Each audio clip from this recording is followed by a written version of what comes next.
სახელითა მამისათა, დადისათა და სულისა წმინდისათა. ამინ. ჩვენთან არის ღმერთი. დიდება და მადლობა ღმერთს დღევანდელი წირვისათვის. ყველას მოგილოცავთ ხარების საუფრო დღესასწაულთან.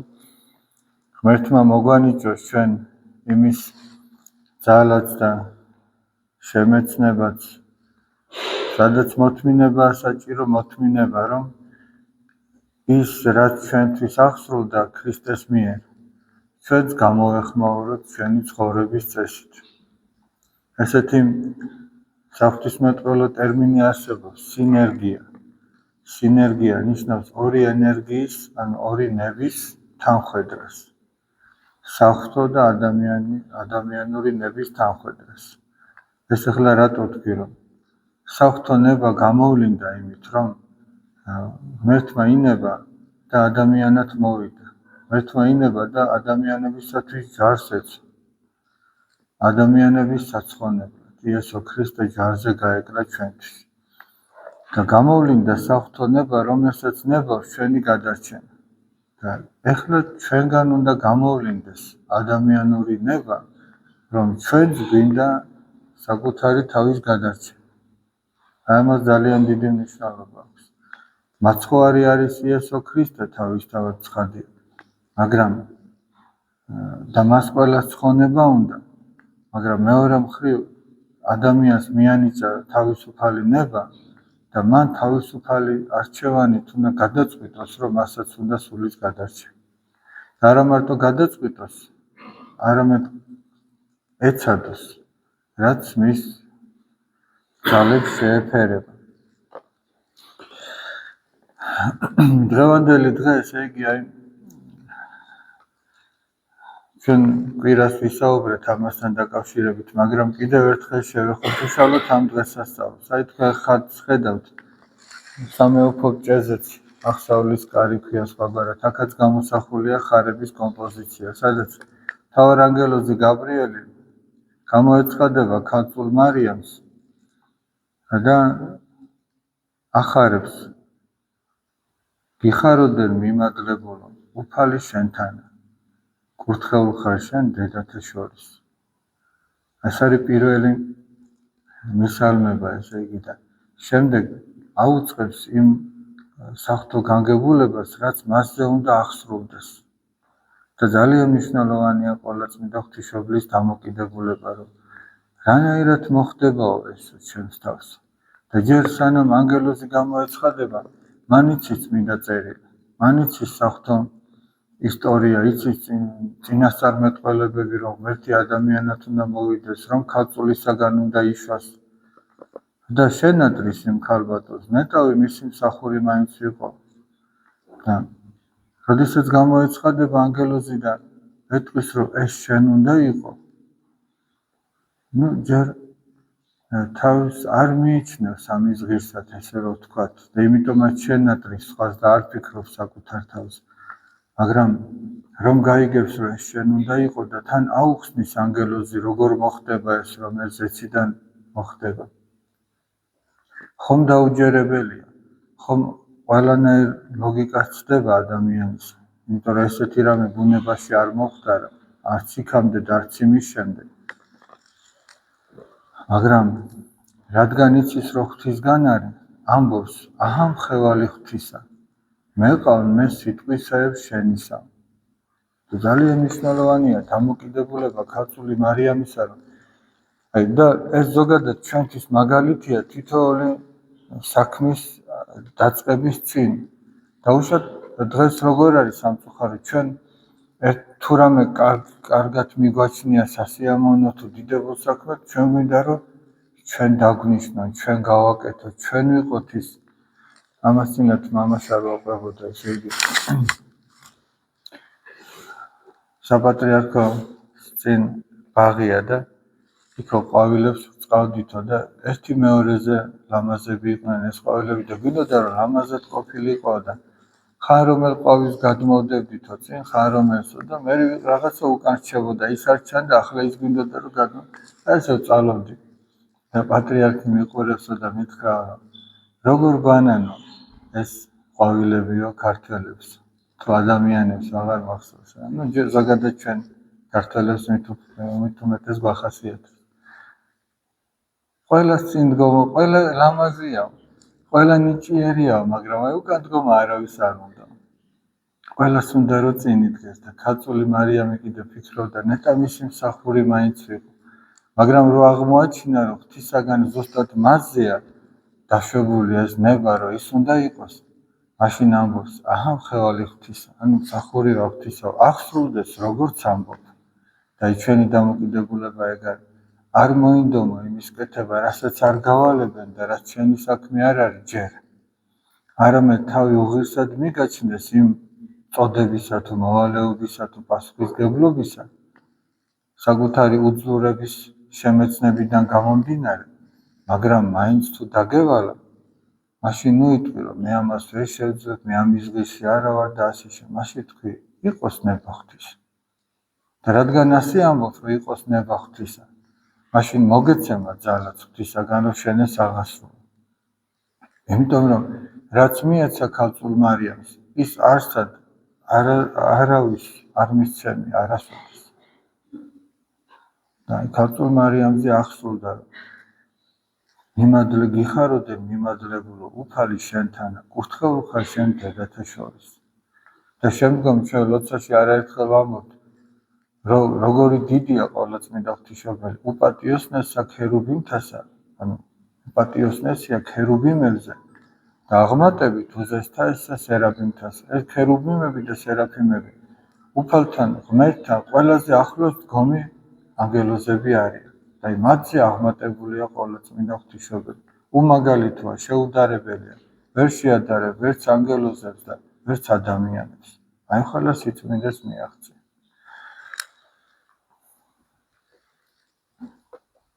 და სწორედ ეს ეხარა არა მარტო ყოვლადწმიდა ღვთისმშობელს რომ მისგან განკაცდებოდა მაცხვარი არამედ მაშინდელი კაცობრიობა ეხა ჩვენ უბრალოდ ეს მოცემულობა გვაქვს რომ ჩვენ ვიცით რომ თუ ადამიანი იღვაწებს ღვთისმოშიშებით იცხოვრებს რომ იმედი აქვს სულის გადარჩენისა მაგრამ ვიდრე ქრისტეს ჯვარცმამდე ადამიანები როგორც არ უნდა ეღვაწათ მაინც იცოდნენ რომ ვერ გადარჩებოდნენ ვიდრე ღმერთი არ განკაცდებოდა და სწორედ აღდგომის ხატს თუ დააკვირდებით აცხოვარი რომ აღდგება ხელი უკიდია და ჯოჯოხეთიდან ამოყავს მართალთა სულები ანუ ვისი სულები იმ ადამიანების სულები ვინც ქრისტემდე ცხოვრობდა მაგრამ ქრისტეს მოსვლის რწმენით ცხოვრობდა აი მაგალითად მაკაბელები რომ მოწამეობრივად აღესრულნენ მაკაბელები 7 მაკაბელი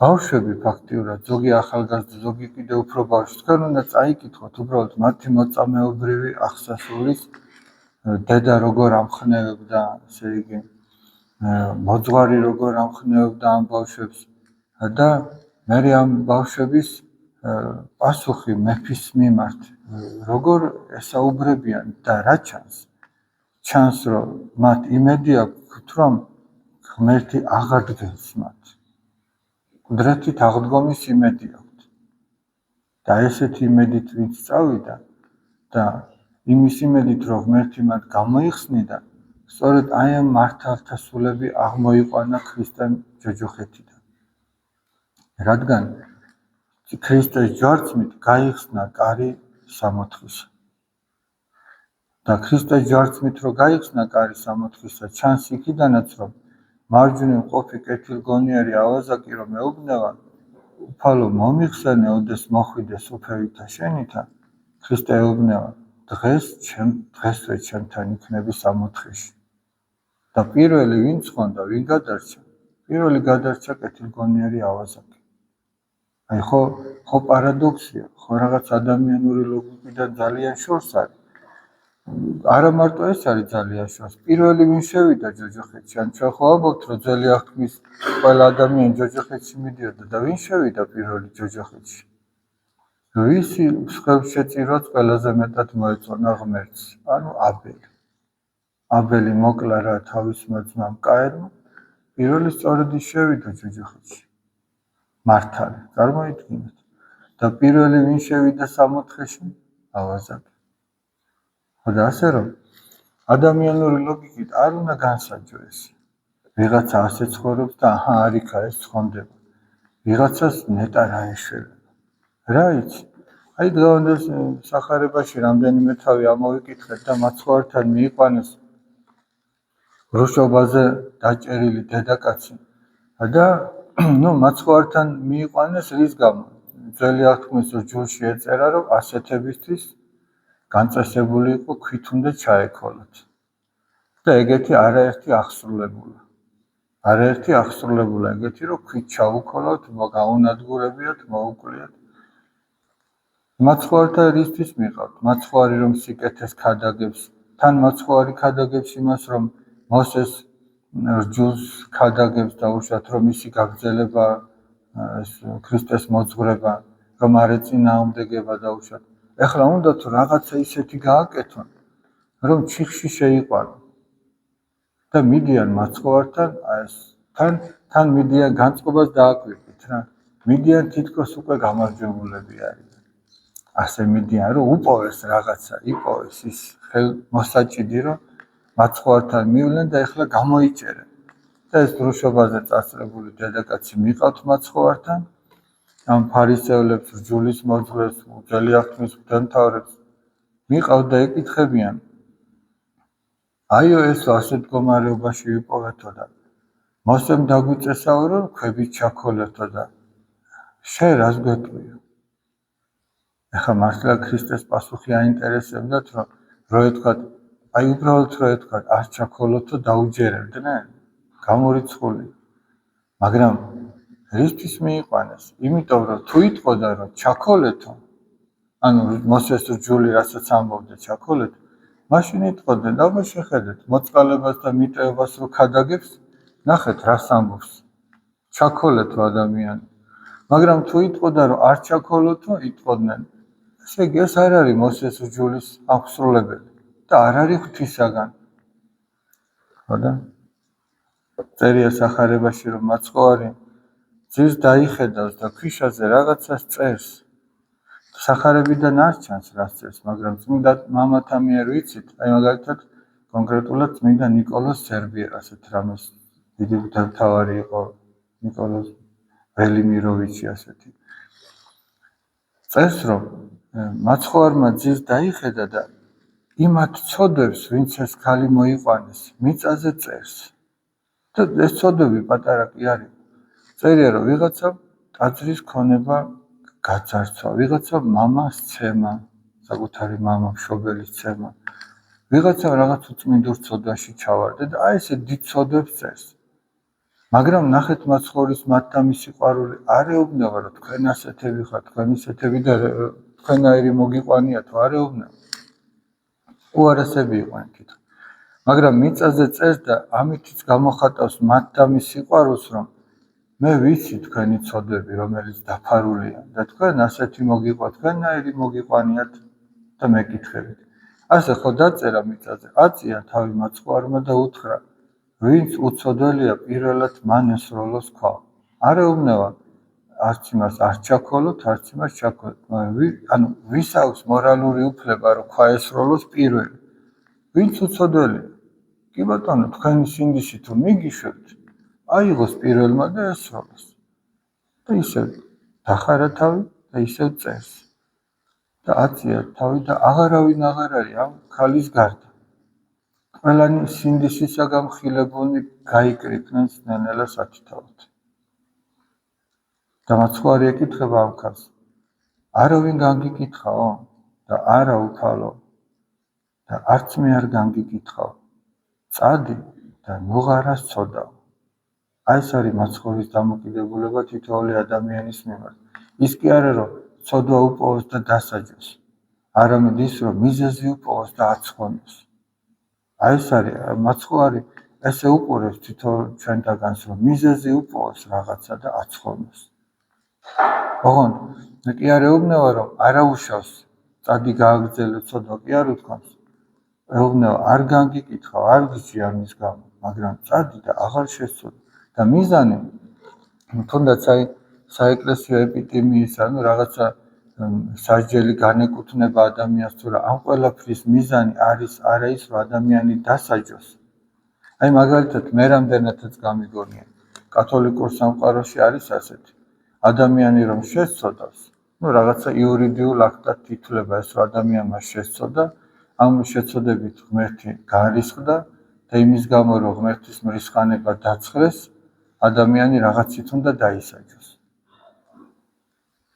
აი მაგალითად ვინმე რომ გაგაბრაზებს და შენ მთელ იმას რომ ამოანთხრე იმაზე და მე დამშვიდდი.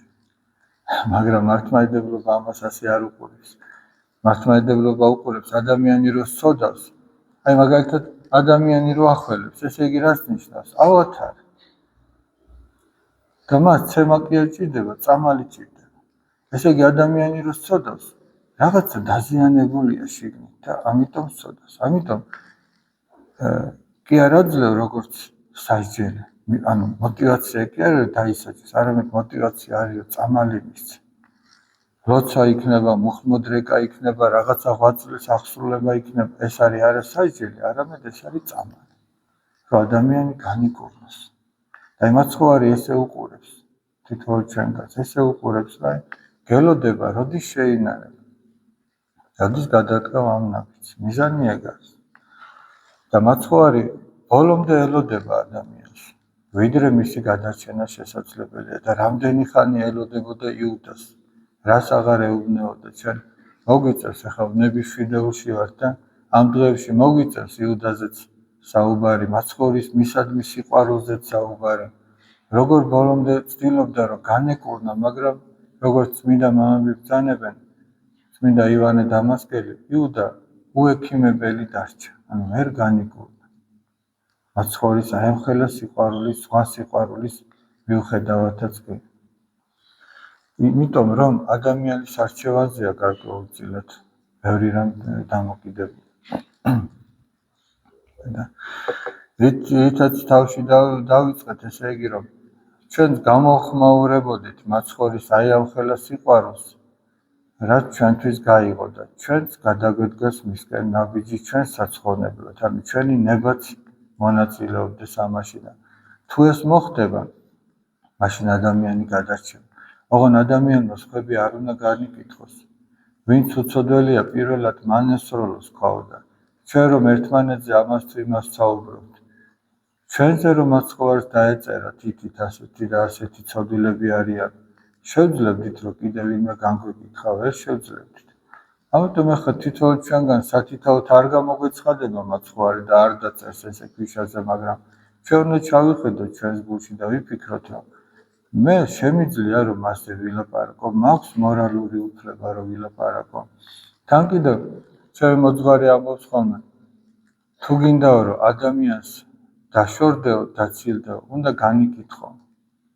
ანუ ბუნებრივად ესე მოხდება. ერთხელ განიკითხა, ორჯერ, სამჯერ და ურთიერთობაში ნელ-ნელა ჯერ ბზარი გაჩნდება, მერე უფრო დიდი ნაპრალი და ბოლოს დიდი უფსკრული.